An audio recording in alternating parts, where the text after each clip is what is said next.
बिस्मिल्लाहिर्रहमानिर्रहीम। अस्सलामु अलैकुम वरहमतुल्लाहि वबरकातुहू।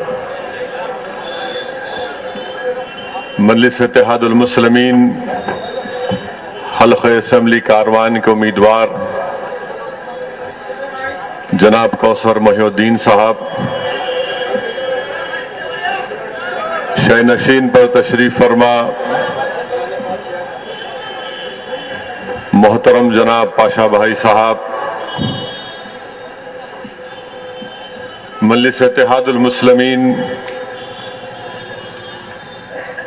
और मरहूम सालार मिल्लत के साथ बेपनाह मोहब्बत करने वाले शयनशीन पर तशरीफ फरमा तमाम बुजुर्ग, जनाब इकबाल साहब, रशीद खान साहब,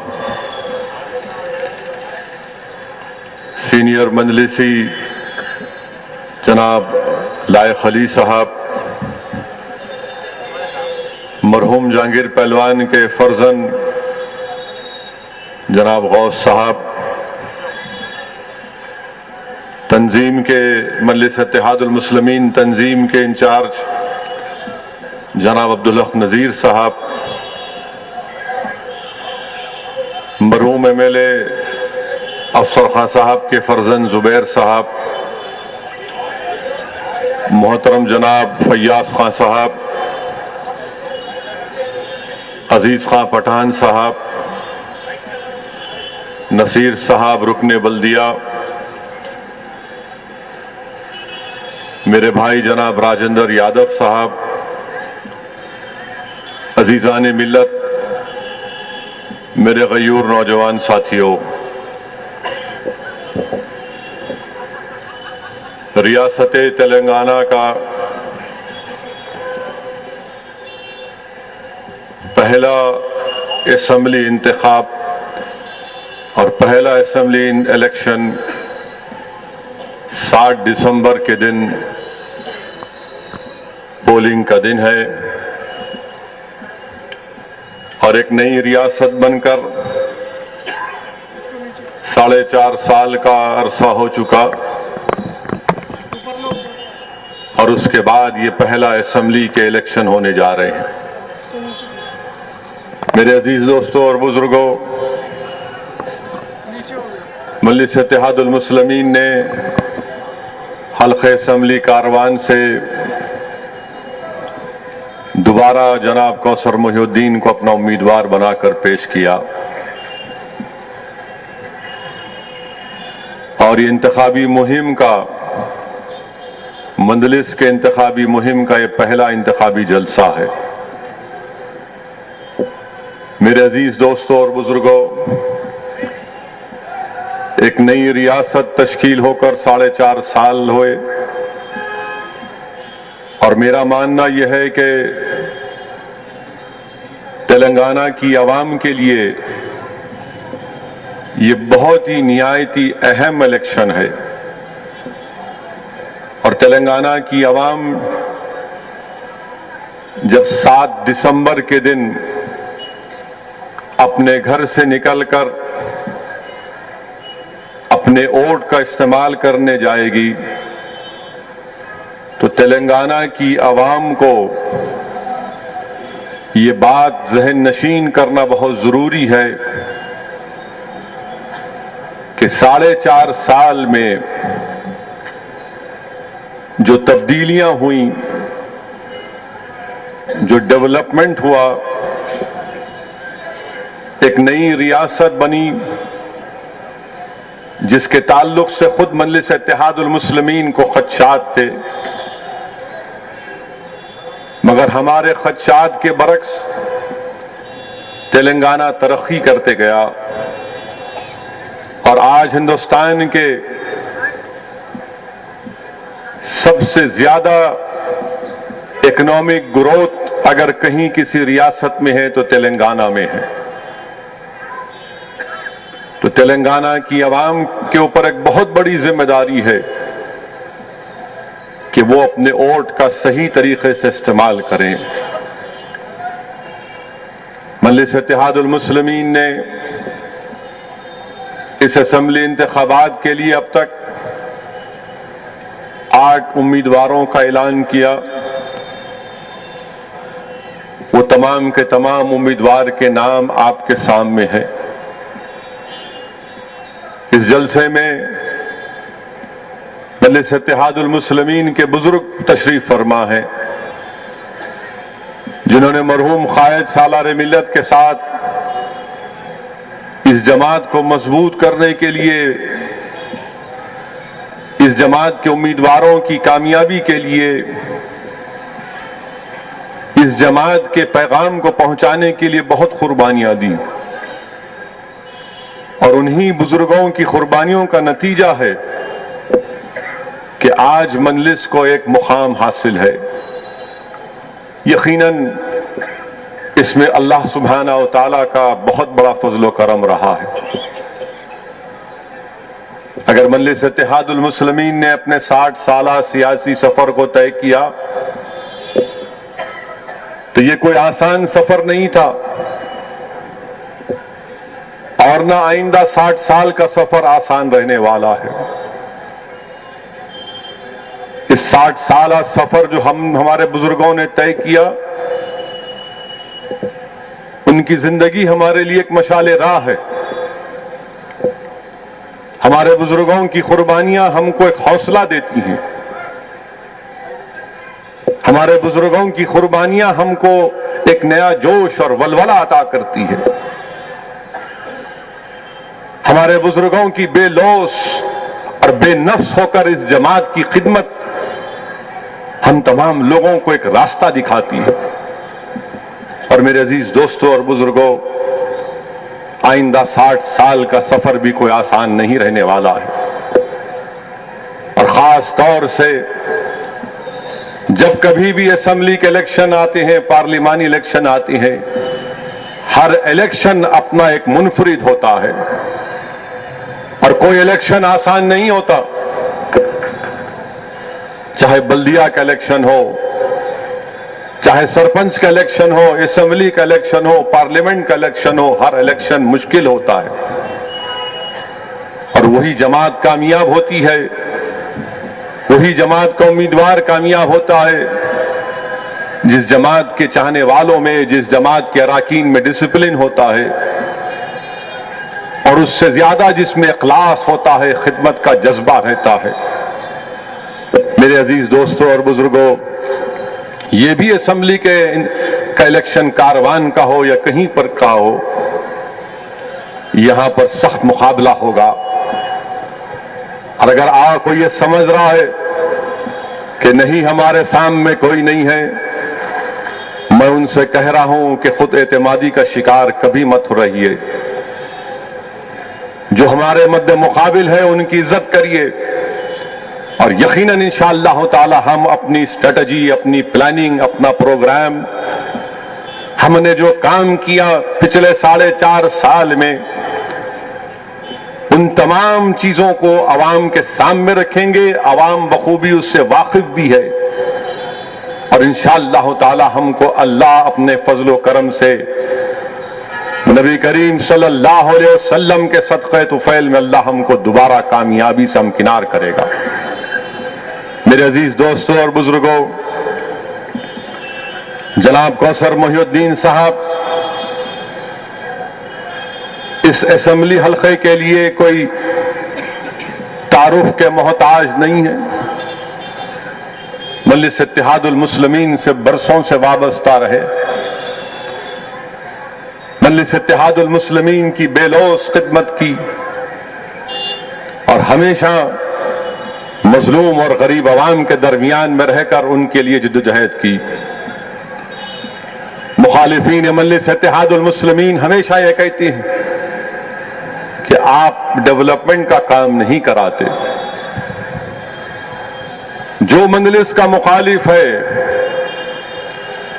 अगर वो दिल्ली में चौधरी बनकर बैठता है, अगर वो मुंबई में किसी जगह पर कोने में बैठता है, या उत्तर प्रदेश के लखनऊ में किसी घर में रहता है जो मजलिस का मुखालिफ है, तो कहता है कि नहीं ये डेवलपमेंट नहीं कराते और कहते हैं कि हां जबरदस्त तकरीरें कर देते हैं मगर काम नहीं कराते। टीवी पर आता है इनका एक लंबा चौड़ा आदमी, दलाइल के साथ मुखालिफिन को खामोश कर देता है, मगर डेवलपमेंट के बारे में क्या है? हर कोई बीजेपी का लीडर दिल्ली से टपकता है,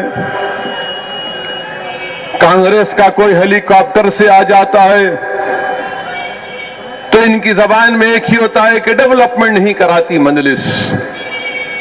मेरे अजीज दोस्तों और बुजुर्गों, ये झूठ है, इसमें सच्चाई नाम की कोई चीज नहीं है, बल्कि ये तोहमत है उन तमाम अवाम के लिए जो मजलिस इत्तेहादुल मुस्लिमीन के हक में अपने वोट का इस्तेमाल करती है। क्या 4.5 साल में मजलिस के उम्मीदवार ने कोई काम नहीं किया? लोग पूछते हैं तो मैं उनको जवाब देने आज तैयार हूं। आरटीआई का एप्लीकेशन डालो और डालकर आरटीआई के एप्लीकेशन में जवाब तलब कर लो, तुमको मालूम हो जाएगा। क्या यह डेवलपमेंट नहीं है कि जिस मुकाम पर आज ये पहला इंतखाबी जलसा हो रहा है, जिसको सालार ब्रिज कहते हैं, क्या इसको 150 फीट वाइडन नहीं किया गया? जो डेवलपमेंट नहीं हुआ कहते हैं कि यहां से रोड जो जा रही है वो 90 फीट वाइडन होकर लोटस पांड तक जाएगी, क्या ये डेवलपमेंट नहीं है? आरटीआई का एप्लीकेशन किसी ने डाला और हैरत की बात की है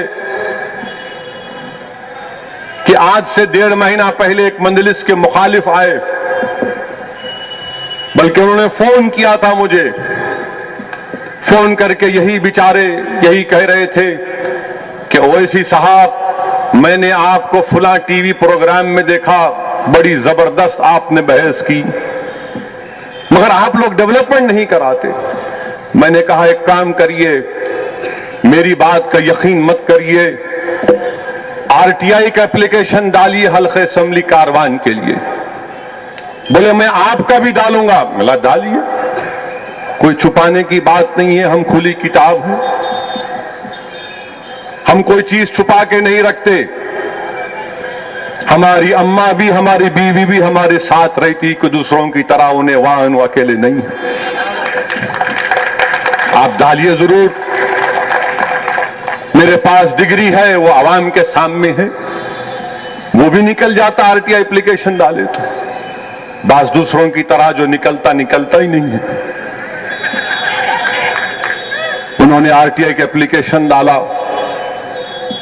और आरटीआई के एप्लीकेशन डाल के मुझसे कहा कि मैं आपसे मिलना चाह रहा हूं। मैंने कहा ये दारुस सलाम हाजिर है, दफ्तर आपका है, साल के 12 महीने हम बैठते हैं, हफ्ते के 6 दिन बैठते हैं सिवाय जुमे के, आ जाइए। वो आए और आकर कहा कि असदुद्दीन ओवैसी साहब, मैं इस बात का इकरार करने आया हूं कि डेवलपमेंट कारवान में हुआ। मैंने उनसे पूछा किस बुनियाद पर आप कह रहे हैं, तो कहा कि मैंने आरटीआई का एप्लीकेशन डाला, उसमें निकला। मैंने कहा मेरे को भी एक कॉपी दे दो। बोले आपको जरूरत है? मिला बिल्कुल जरूरत है, मैं जलसे में जाकर बोल लूंगा, क्योंकि हमारे जो मुखालिफिन बीजेपी के हैं, जो कांग्रेस के हैं, ये आजूज माजूज की जो जोड़ी है, इंतखाबी सियासी जोड़ी है, इन तक भी बात पहुंच जाए मेरे भाई। और मेरा भी फरीजा ये है कि मैं जब आवाम के सामने आकर ये कहता हूं कि मजलिस के हक में वोट का इस्तेमाल करिए, पतंग के निशान पर बटन दबाइए, अपनी आवाज को मजबूत करिए, तो आवाम को इख्तियार हासिल है कि पूछे हमसे कि क्या क्या किया आपने। आरटीआई का एप्लीकेशन ये बताता है मेरे भाई कि हुकूमत तेलंगाना की तरफ से हर एमएलए को असेंबली हलके के डेवलपमेंट के लिए, तरक्की के लिए फंड मिलता है। 2014-15 में जब कौसर मोहिउद्दीन पहली मर्तबा एमएलए बने, उस वक्त 75 लाख का बजट था, जिसमें से करीब 54 लाख कौसर मोहिउद्दीन ने कारवान में इस्तेमाल किए। 2015-16 में 75 लाख में कौसर मोहिउद्दीन ने 73 लाख इस्तेमाल किए। फिर इसको 3 करोड़ रुपए कर दिया गया। तो 2016-17 में कौसर मोहिउद्दीन ने 2 करोड़ 60 लाख के करीब उस बजट को इस्तेमाल किया। 2017-18 में 3 करोड़, जिसमें से कौसर मोहिउद्दीन ने 2.5 करोड़ 40 लाख इस्तेमाल किए। 2018-19 जो चल रहा है अभी, 3 करोड़ में से अब तक 2 करोड़ 55 लाख। मगर इसमें यह भी है कि बास कामों की जो तकमील पहुंचे उसका रिकॉर्ड आना है, और मुझे पूरा यकीन है कि जब पूरा रिकॉर्ड दस्तयाब हो जाएगा तो कम से कम 95 to 98% उस MLA development, constituency development fund का इस्तेमाल हुआ होगा। अब फिर हुकूमत हर मिनिस्टर को शहर के 75 लाख देती है, तो कौसर मोहिउद्दीन ने कारवान के लिए 2015-16 में 75 लाख में से 74.63 लाख को इस्तेमाल करवाया। 2016-17 में 75 लाख में से 74.60 उन्होंने इसका इस्तेमाल करवाया। और फिर मजलिस इत्तेहादुल मुस्लिमीन के उम्मीदवार ने अपनी नुमाइंदगी पर कई काम करवाए। मिसाल के तौर पर सालार ब्रिज जो एक्सटेंशन हुआ, उसका तखमिया लागत जो पूरा मुकम्मल हुआ 1 करोड़ 80 लाख रुपए। बलकापुर नाला वाइडन हुआ 18 करोड़, अभी भी काम चल रहा है। बॉक्स ट्राइब ड्रेन जो निजाम कॉलोनी ईदगाह डेवलपमेंट का कंपाउंड वॉल, पूरी कंपाउंड वॉल उठी। 6 एकड़ की जमीन उसका तहफ्फुज हुआ, फ्लोरिंग हुई, वो 1 करोड़ 70 लाख।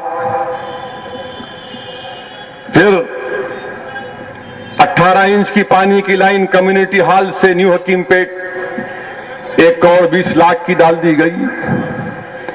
गवर्नमेंट स्कूल की इमारत हकीमपेट में 85 लाख में तामीर हुई, उसमें टॉयलेट के लिए 20 लाख रुपए। पानी का बूस्टर लगाया गया हकीमपेट में, 70 फीट की ऊंचाई पर पानी ले जाना था। फिर वहीं पर वैसा ही बूस्टर शाहतीन पहाड़ में 75 लाख से डाला गया।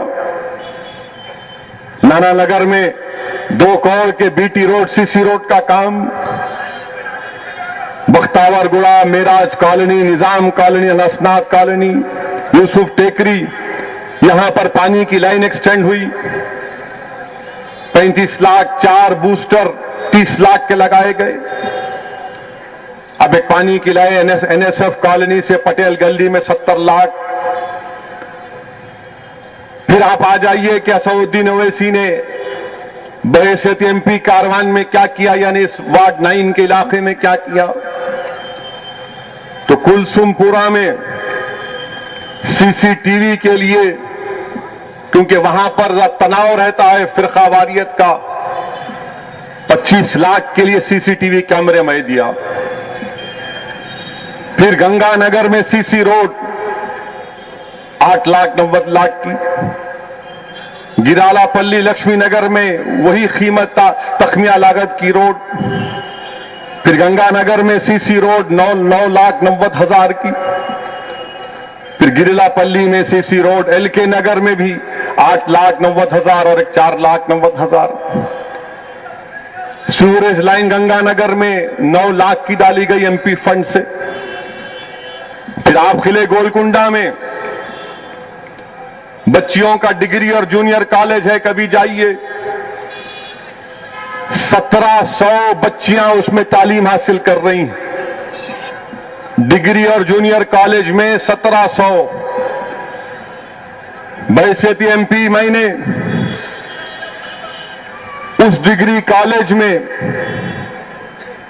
जो शुमाल में सेकंड फ्लोर पर क्लासरूम के लिए 50 लाख दिए, जनूब में बिल्डिंग के जनूब में क्लासरूम के लिए 50 लाख दिए। और अगर आप रिकॉर्ड निकालेंगे तो पिछले 5 साल में करीब मजलिस इत्तेहादुल मुस्लिमीन की नुमाइंदगी पर 5.5 करोड़ के डेवलपमेंट के काम खाली उस बच्चियों के डिग्री जूनियर कॉलेज में करवाए गए। अब वहां की बच्चियां कहती हैं कि अब इस पर रुकना नहीं है, हमको पीजी कॉलेज चाहिए। इंशाअल्लाह ताला वो पीजी कॉलेज का भी मंजूरी लेकर आएंगे इंशाअल्लाह ताला। फिर उसी डिग्री कॉलेज वहां पर एडिशनल क्लासरूम बनाए गए 14 लाख।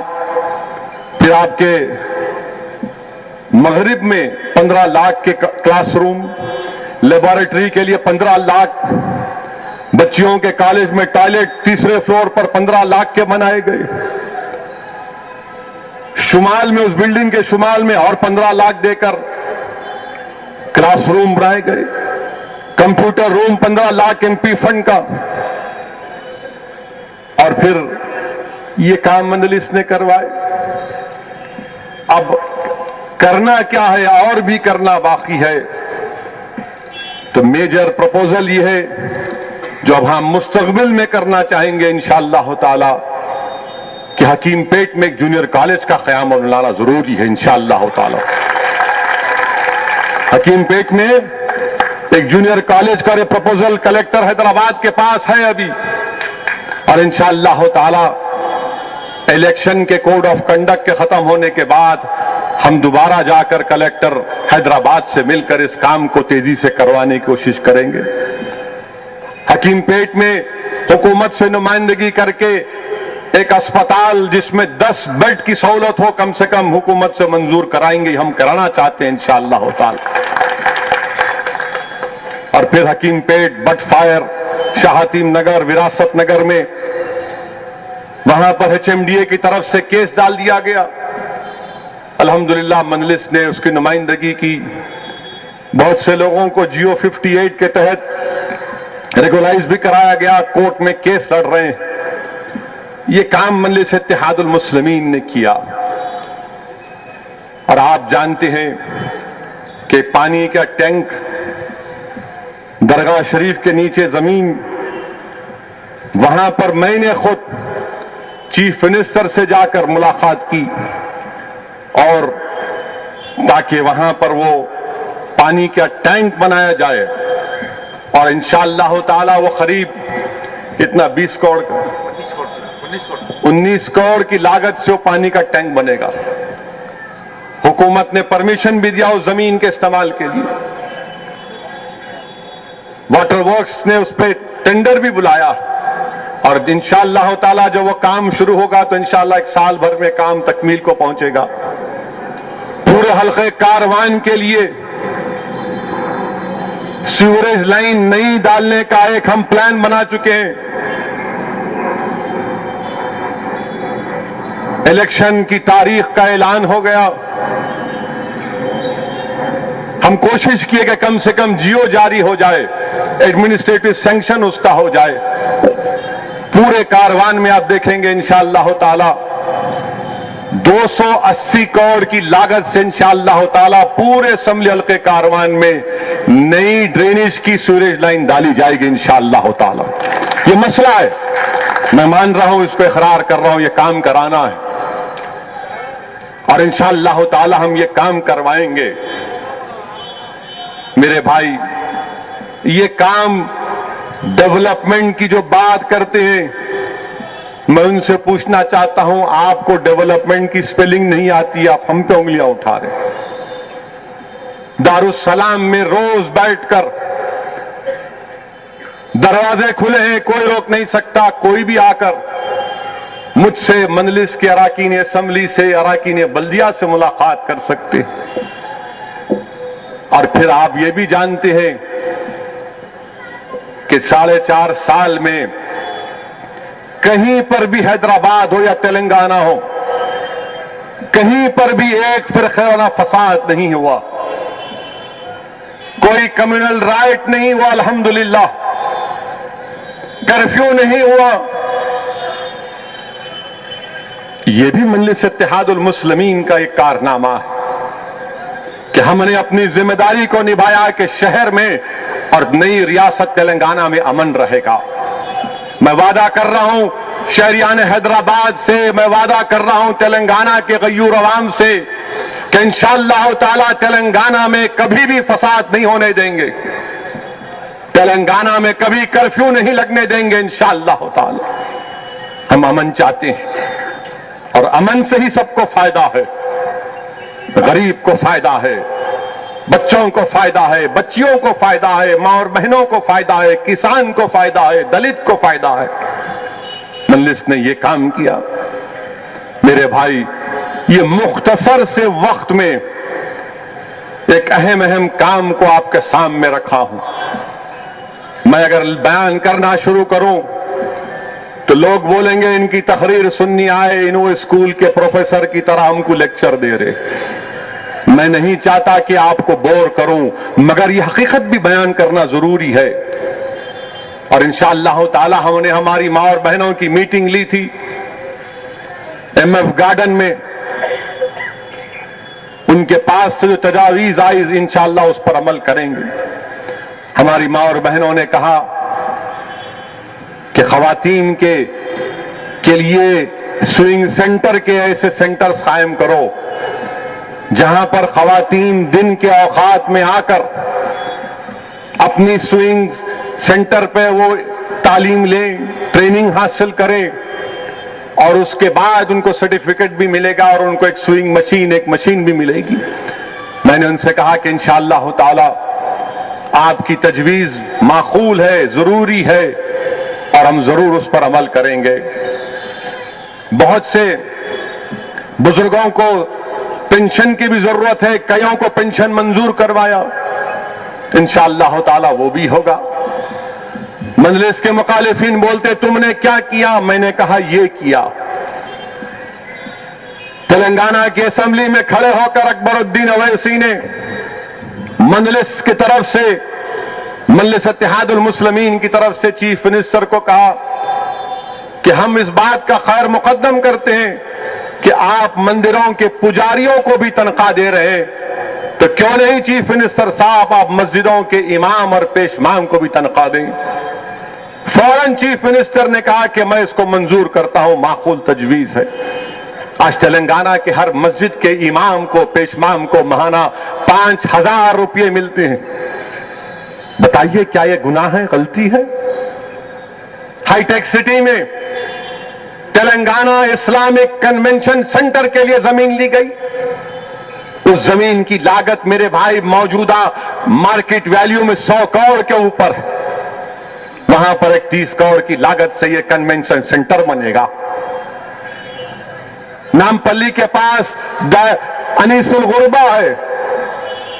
अनीसुल गुरबा के ताल्लुक से मजलिस ने चीफ मिनिस्टर से नुमाइंदगी करके कहा कि बाजू जमीन RNB की जमीन हवाले करो। आप रोड वाइंडिंग में अनीसुल गुरबा जा रहा है, 4,500 गज जमीन RNB की लेकर वहां पर एक 20-25 करोड़ की लागत से यतीम बच्चों की कफालत का, उनकी मदद का जो वहां पर जो इंतजाम है, अनीसुल गुरबा की बिल्डिंग बन रही।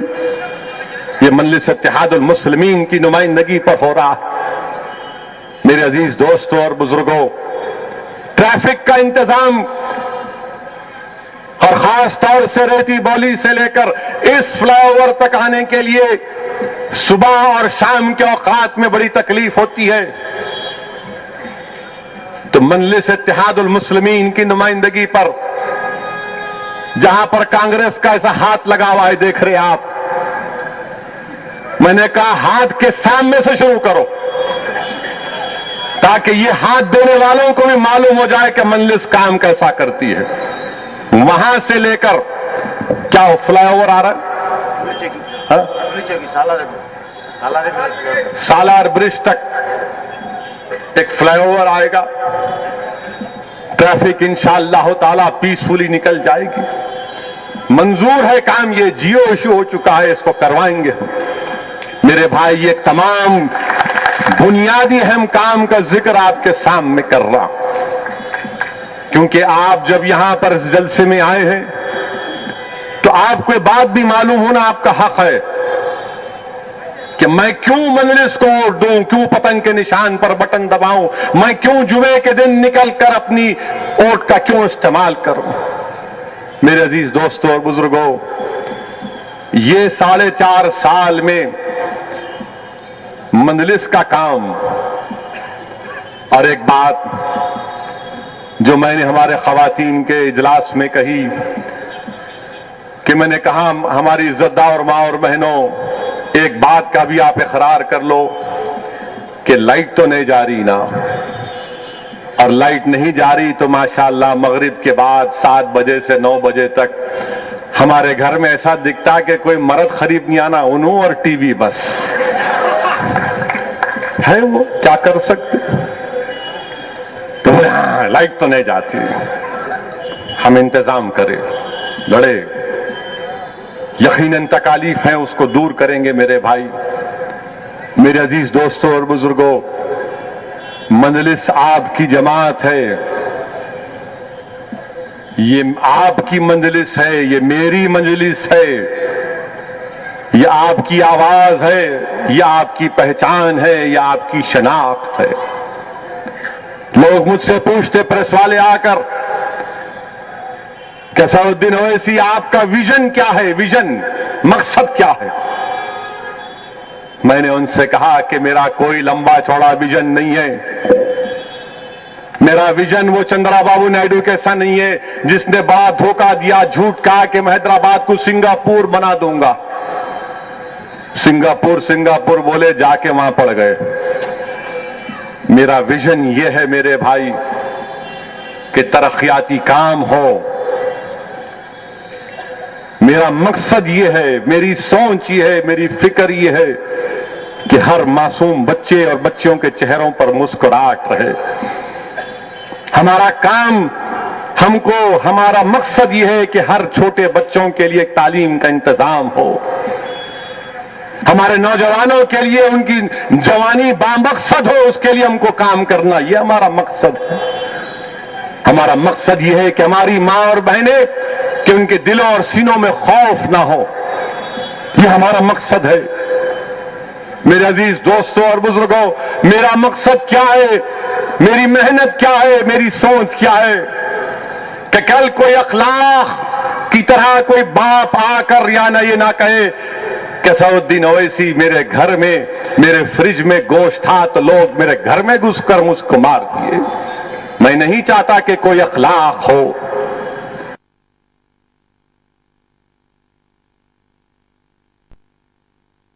सोच ये है, मेरी फिक्र ये है, मेरा मकसद ये है कि अगर किसी बच्चे का नाम रोहित वेमुला हो तो वो कॉलेज में इज्जत के साथ पढ़े, अपनी तालीम को मुकम्मल करे। अगर किसी बच्चे का नाम जुनैद है जो 17 साल का है, जो हाफिज कुरान है, तो मुझसे आकर ये ना कहे कि असदुद्दीन ओवैसी मजलिस वालों, मुझे हाफिज कुरान देखकर मुझको मेरे जिस्म पर चाकों से मार दिया गया। कोई अलीमुद्दीन आकर मुझसे ना कहे कि मुझे सरे बाजार रोक कर गोश्त के झूठे इल्जाम में मुझे मार मार कर खत्म कर दिया गया। मेरी जिंदगी का मकसद यह है कि अगर कोई अलीमुद्दीन हो, कोई राजेंद्र हो, कोई रोहित वेमुला हो, कोई अंकित हो, उनके दिलों से खौफ ना रहे। कोई बच्चा आकर मुझसे ना कहे कि असदुद्दीन ओवैसी मुझे डर लगता है। कोई नौजवान आकर मुझसे ना कहे कि मुझे डर लगता है। कोई हमारी मां और बहनें हमको फोन करके ना कहें कि हमको डर लगता है। हम डर निकालना चाहते हैं, हम डर को खत्म करना चाहते हैं। और जब 4.5 साल में शहर हैदराबाद में, तेलंगाना में कोई फसाद नहीं हुआ तो मैं जिम्मेदारी के साथ कह रहा हूं, गुरूर तकब्बुर में नहीं कह रहा हूं, कि 4.5 साल में बहुत ही कम फोन आए हमारी माओ के जिन्होंने मुझे फोन करके कहा कि मुझे डर लगता है बेटा। किसी नौजवान के फोन आए जरूर, मगर किसी नौजवान ने नहीं कहा कि सद साहब हमको डर लगता है। इस डर को मिटाने का काम मजलिस इत्तेहादुल मुस्लिमीन ने किया। क्या हमने फिरका परस्ती को फरोग दिया? नहीं दिया मेरे भाई। हम फिरका परस्ती को फरोग नहीं दिए, ना कभी देंगे।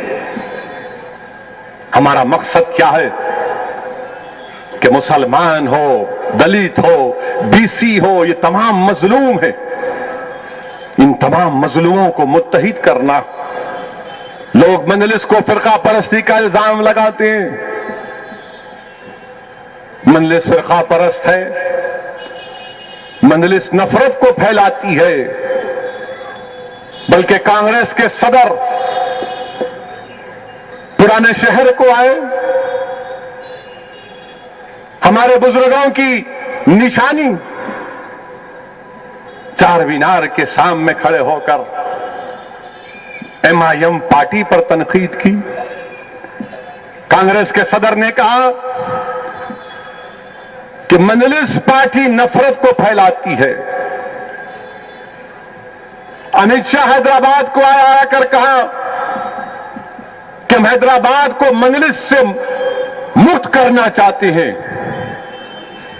राहुल गांधी ने कहा कि मजलिस नफरत को फैलाती है, तो अमित शाह ने कहा कि हैदराबाद में डर है, मजलिस का डर पैदा करती है। मेरे अजीज दोस्तों और बुजुर्गों, आप अंदाजा लगाइए कि जिस शहर के गली कूचों में मैं, कौसर मयोद्दीन और ये बुजुर्ग है यहां पर, जिन्होंने अपना बचपने से लेकर आज इस उम्र को पहुंचे, जिसके गली कूचों में हमने फिरा, जिसमें हमारी जिंदगियां हमने गुजार दी, जहां पर हमने खुशियां मनाई, गम मनाया, और आकर आप हमसे कहती हैं जो हमारे शहर से आपका कोई ताल्लुक नहीं है। हमारे असलाफ की निशानियों के सामने खड़े होकर इल्जाम लगाती कि मजलिस नफरत को फरोग देती है।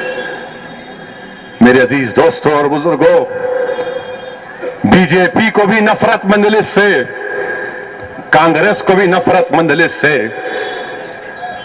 बीजेपी के सदर अमित शाह चीखे मार मार कर कह रहे हैं कि मजलिस के डर से, मजलिस के डर से। कांग्रेस के सदर भी आकर चार मीनार के सामने खड़े होकर शुरू हो गए। मेरे भाई, हम पर इल्जाम कि हम महाराष्ट्र और बिहार में इलेक्शन लड़े, हम नफरत फैलाते हैं। मेरे अजीज दोस्तों और बुजुर्गों, हकीकत को बयान कर रहा हूं। 4.5 साल में जितने इल्जामात, जितने झूठी बातें मुझसे मंसूब कर दी गई, शायद हिंदुस्तान के किसी सियासतदान को इतना इल्जाम लगाया गया होगा। महाराष्ट्र, मुंबई के एक बहुत बड़ी तंजीम के जिम्मेदार किसी ने मुझे उनका वीडियो भिजाया और कहा कि देखो असदुद्दीन ओवैसी ये क्या कह रहे हैं तुमको। बड़ी तंजीम के जिम्मेदार ने कहा कि असदुद्दीन ओवैसी मेंढक है, असदुद्दीन ओवैसी बरसाती कीड़ा है। मैं सुना, और जब मैं सुनकर भिजाने वाले ने मुझसे पूछा फोन करके कि क्या रिएक्शन है आपका, देखिए आप। मैंने कहा मैं सिर्फ एक ही बात कहता हूं ऐसे झूठी बातों को सुनकर कि हस्बुनल्लाह व निअमल वकील, अल्लाह मेरे लिए काफी है। मैं मेंढक हूं, ठीक है, मैं कीड़ा हूं, ठीक है, मैं हर बुरी चीज हूं, ठीक है, मैं मानता हूं आप अच्छे हैं, मैं बुरा हूं। मुझ पर इल्जाम लगाए कि बिहार को क्यों गए। 6 सीट पर बिहार पर लड़े, 6 जगह पर हमको शिकस्त हुई, कहीं से बीजेपी कामयाब नहीं हुई, मगर इल्जाम हम पे लगा दिया गया। महाराष्ट्र में इलेक्शन क्यों लड़ते? मैं इनसे कहना चाह रहा हूं कि तुम्हारी सोच, तुम्हारा गुरूर, तुम्हारा तकब्बुर और तुम्हारा यह जाम कि हम बड़े हैं ओवैसी छोटा है। कौन होता है ओवैसी जो बड़ों के सामने खड़े होकर बराबरी की बात करता है? इनको पसंद नहीं आता कि हैदराबाद की गली कूचों से निकलने वाला एक नौजवान जो शेरवानी और टोपी पहनकर हमारी आंखों में आंखें डालकर मिल्लत मजलूमा की, दलितों की, कमजोरों की बात करता है।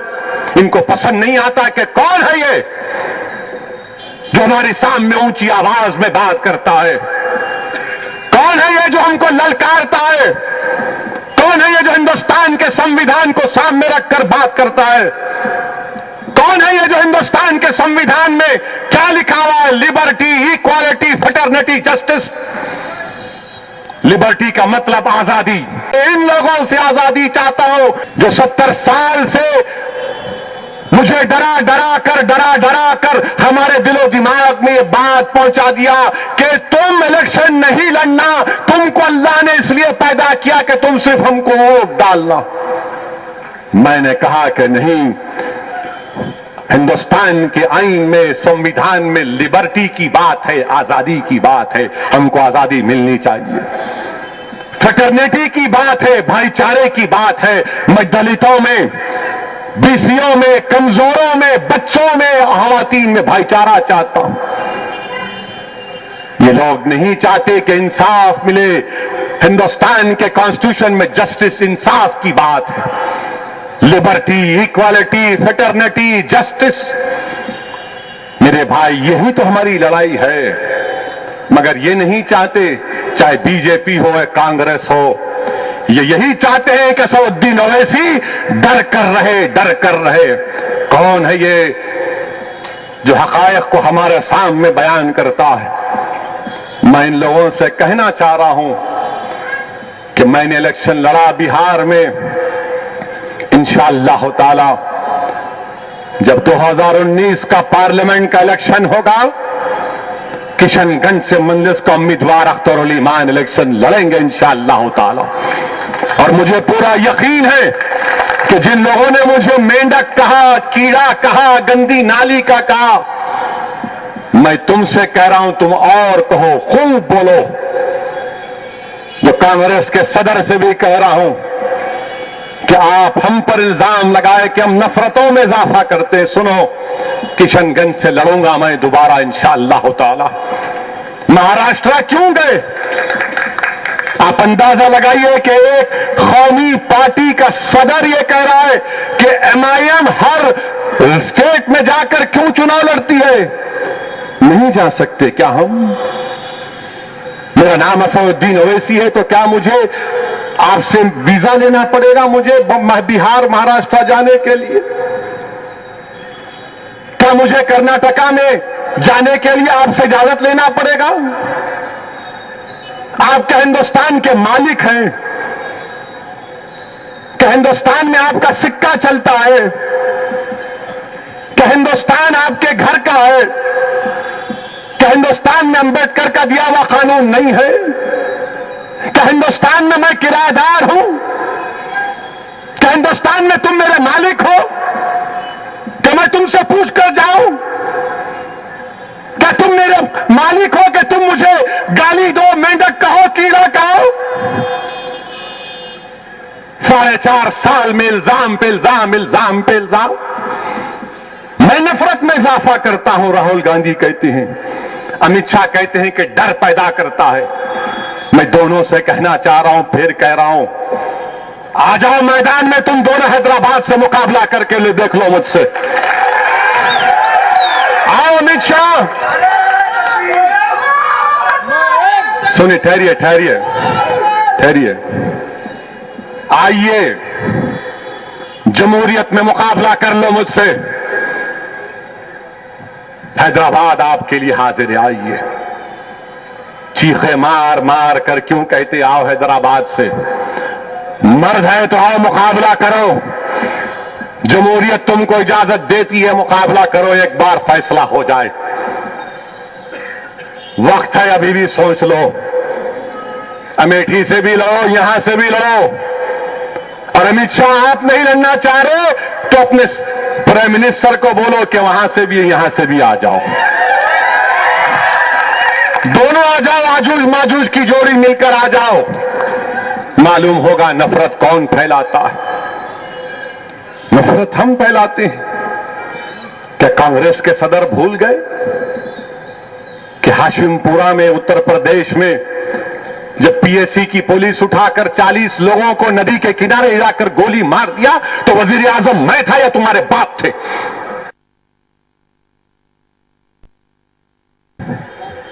जब नल्ली का मैसेकर हुआ आसाम में, मैं था वजीर आजम या तुम्हारी पार्टी के वजीर आजम था? तो बाबरी मस्जिद में 28 और 29 दिसंबर को जब उसमें घुसकर जो हरकत की गई, कौन था वजीर आजम? मैं था या तुम्हारी पार्टी का था? जब ताले खोले गए बाबरी मस्जिद की, कौन था वजीर आजम? बताओ कांग्रेसियों, मैं था या तुम्हारे थे? जब दिल्ली की सरजमीन पर एक वजीर आजम के कत्ल के बाद सिखों के खून से होली खेली गई, मैं था वजीर आजम या तुम्हारी पार्टी का था वजीर आजम? बाबरी मस्जिद के बाद मुंबई के शहरों पर इंसानियत का नंगा नाच हुआ, मैं था वजीर आजम या तुम्हारे पार्टी का वजीर आजम चीफ मिनिस्टर था? मैं नफरत में इजाफा करता हूं? बताओ, मेरा सवाल है ये, जवाब देने की हिम्मत है तो दो, और मैं तैयार हूं तुम्हारे हर सवाल का जवाब देने के लिए। मैं नफरत फैलाता हूं? मंजलिस नफरत फैलाती है? नहीं, मंजलिस नफरत नहीं फैलाती। मंजलिस मोहब्बत का नाम है। मंजलिस लोगों को करीब करने का नाम है। मंजलिस नफरतों को मिटाने का नाम है। मंजलिस डर का खात्मा करने का नाम है। और मंजलिस का नाम यह भी है, सुनो, कि हम लोगों के दरमियान में खड़े होकर कहते हैं कि अमित शाह हो या मोदी हो या कांग्रेस का सदर हो, इनसे नहीं डरना, कभी नहीं डरना। हम इंसानों से डरने के लिए नहीं आए, हम सिर्फ अल्लाह से डरने के लिए वाले हैं। आप हमको कह रहे हैं, और इसका जवाब दो। जवाब नहीं दे पाएंगे, कल एक छोटा बैठकर प्रेस कॉन्फ्रेंस करेगा, उससे छोटा फेसबुक पे आएगा। मैं लाइव आया, देखो फेसबुक पे कोई गाड़ी चलाते बोलेगा मैं लाइव आया। अरे लाइव वो नहीं है, लाइव ये है, ये जिंदगी है, ये लाइफ है, ये लाइफ है। तुम लाइफ में जाते, मैं लाइफ में जाता हूं। हम जिंदगियों में काम करते हैं। नजर नहीं आए? इलेक्शन आया तो गरीब मजलूम आवाम के हमदर्द बन गए, और फिर मंजलिस पर इल्जाम लगा रहे हैं। तो फिर क्या 1998 से लेकर 2012 तक आपके साथ था मैं? क्या था फिर? दूध का धुला हुआ था। दूध का धुला हुआ था जब तुम्हारी पार्टी के लोग मुत्तहिदा आंध्र प्रदेश में, जब किरण कुमार लपाट लपाट लपाट, क्या है रे भाई? हगिंग मिल रहे, उन्हें ट्रंप है। उन्हें बोला अरे अच्छा अंग पे गिर रहा, इसको लपटा लेंगे अपन। हैदराबाद में बोलते हैं लपट लेंगे, लपेट ले, इसको बाद में देखेंगे। बिरयानी तो निकाल पहले, बाद में लपेट ले, चल लपेट ले, खा लेंगे, बाद में देखेंगे। उन्हें बोला लपेट लेंगे इसको। 26 जनवरी का दावतनामा भिजाया, आइए ना 26 जनवरी को। उन्हें भी सोच के 3 दिन पहले बोला मैं नहीं आ सकता, बहुत मसरूफियत है मेरी। क्यों करते भाई आप? कौन है उन्हें कि दूसरे नहीं है पूरी दुनिया में? वहां पर भी ट्रंप निकल गया इनके हाथ से। पेट्रोल डीजल की तो कीमतें आप देख लिए, माशाअल्लाह आसमान को छू रही हैं। हिंदुस्तान के वजीर आजम को उसकी फिक्र ही नहीं है। सीबीआई एजेंसी है, सीबीआई ऐसा दिख रहा है कि वहां पर तेलंगाना केसरी हो रही, नंबर 1 नंबर 2 लड़ रहे। उन्हें चोर मैं चोर, और इन्हों बोलते कांग्रेस वाले चौकीदार चोर। सुनो कांग्रेस बीजेपी वालों, जितने इस मुल्क के चौकीदार थे सबने चोरी की, सबने धोखा किया दलितों के साथ, अक़लियतों के साथ, सबने। तारीख को अगर वाक़यात को सामने रखूंगा तो सब सामने है। सीबीआई में अब तो दंगल हो रहा है, तेलंगाना बल्कि भारत केसरी हो रही है। तेलंगाना पे दो लड़ रहे हैं, नंबर 1 नंबर 2। ट्रिपल तलाक का जजमेंट आया तो बीजेपी वाले मेरे को तनकीद करे, आप मुस्लिम औरतों के हक में नहीं है। मैंने बोला अबा हमारे से ज्यादा तुमको मोहब्बत। मरहूम कायद बोलते थे कि मां से बढ़ के चाही पापा कुटनी कहलाई। साबरीमाला का जजमेंट आया, वहां पर जेंडर जस्टिस भूल गए और अमित शाह बोल रहे हैं कि मजहबी मामलात में मुदाखलत नहीं करना। और जब हमने कहा कि फैसला गलत है, हम इज्जत के साथ कहती। जब पार्लियामेंट में मैंने एक्सपोज किया बीजेपी और कांग्रेस को, आपको फिर याद दिला रहा हूं कि ट्रिपल तलाक का जब बिल आया था, मैंने तरमीमात पेश की। उन तरमीमात को कांग्रेस ने बीजेपी का साथ दिया और यहां आकर हमको इनसे मिले उनसे मिले। अरे तुम कितना बोल सकते, बोलो मेरे बारे में, मगर एक बात यकीन कर लो कि मैं रुकने वाला नहीं हूं। मैं जब तक जिंदा रहूंगा इंशाअल्लाह ताला मैं अपना काम करता रहूंगा। मैं जिंदगी का मेरा मकसद एक ही है कि गरीबों के दिलों से, मुस्लिम अक़लियत, दलितों, आदिवासियों, खवातीन के, नौजवानों के दिलों से खौफ को मिटा दिया जाए। मैं आजादी चाहता हूं खौफ से, तुम्हारे जुल्म की वजह से।